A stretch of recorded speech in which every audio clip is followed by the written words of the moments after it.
Siyempre, ang mga Kalingap reactors din natin, no? Pasupport na rin po ng kanilang YouTube channel. Hello po, please support Rock PH. Sa pong Kalingap na sugid na taga-subaybay. Please support po ninyo.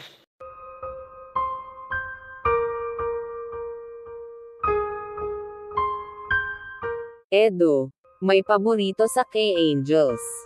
Halaka, sino kaya ito?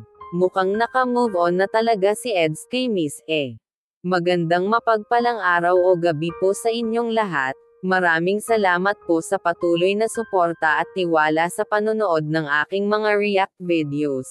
Salamat po talaga sa bumubuo ng programa ng Kalingap na sina Kuya Val Santos Matubang, Ate Edna, at Kalingap Rab.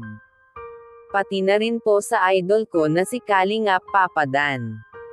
Dahil po sa programa nyo, maraming taong mahirap ang natulungan, nabago at guminhawa ang buhay. Edo, naka-move on na ba kaya ito kay Miss E? Kasi may paborito na ito sa K-Angels. Halaka, ito po yung konting video, panoorin nyo po. Ay, Courage! Sino ang paborito mo ngayon? Paborito ko, lahat sila naman paborito ko, pero para sa akin, si Dara. Kasi napakasimple ng beauty ni Dara. Saka syempre si Rosan, kasi ako naka-score dun eh. Mano ko yun eh.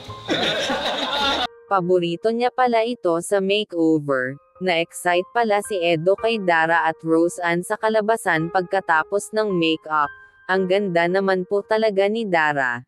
Simple lang daw ang beauty nito.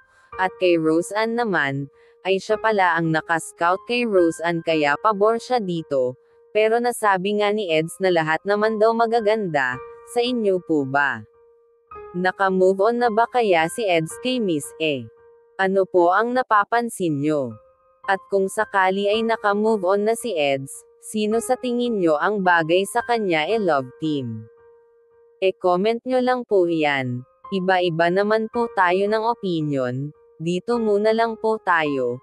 Salamat po sa suporta nyo. Sana po ay mag-subscribe kayo para ma-notify kayo sa panibagong react video na mai-upload ko. Ingat po kayo palagi. And God bless po sa lahat.